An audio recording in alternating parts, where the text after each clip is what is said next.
All right, so here's our next example. We can check that this thing is one-to-one. If you wish, you can compute f prime. You're going to get a quadratic, and you can show that the quadratic is always above the x-axis. I'm not going to do that with you, but that's how you would do it if you wanted to. So let's go ahead and focus on finding f inverse prime of 4.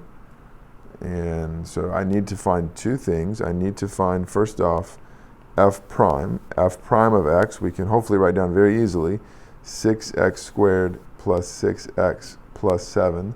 Like I said a minute ago, you can check this is a quadratic that's never 0, and it's always positive. And so that's how you know that the original function is actually 1-to-1.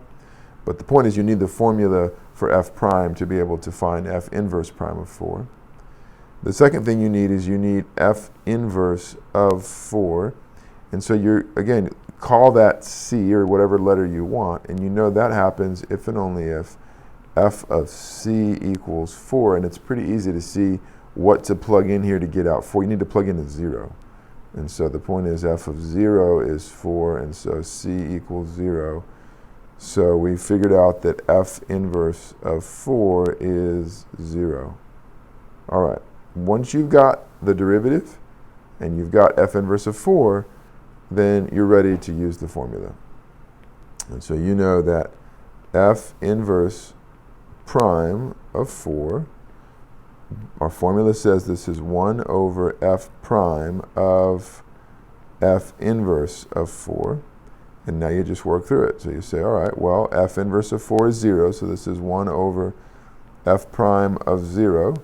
F prime of 0 you can see is 7, and so this is exactly 1 over 7. So there it is.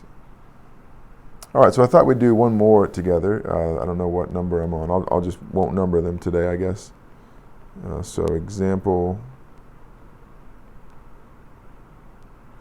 So let's let f of x be a 1-to-1 differentiable function, and let's let g of x, big G of x, be the square root of f inverse of x.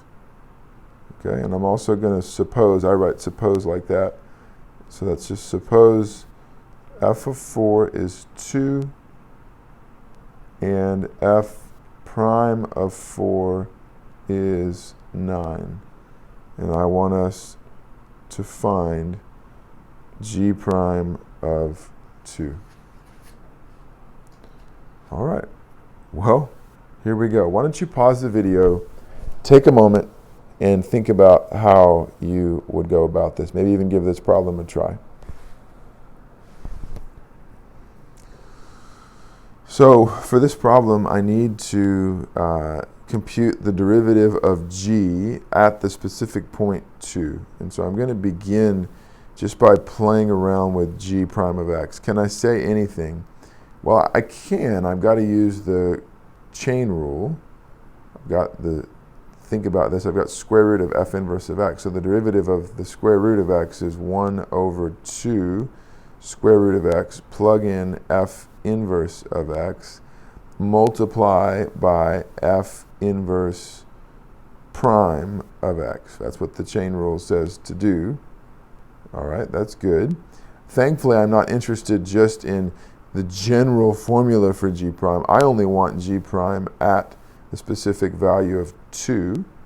And so I realized that, okay, that's going to come down to, right, f inverse of 2. I can figure, hopefully, that out. It's going to come down to f inverse prime of 2. What is that? So this is the tricky part here. And so I need to know f inverse prime of 2.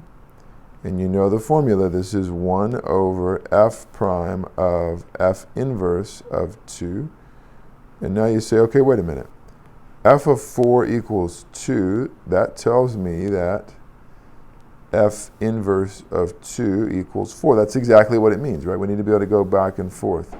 So now, hey, I know what f inverse of 2 is. So f inverse of 2 is 4, so this is 1 over f prime of 4. Oh, look, I'm given f prime of 4, that's 9, and so this is exactly 1 over 9. So I figured out this part. This part is just 1 over 9. I think I'm going to get rid of the pink. Let's go back to, I don't know, how about that one?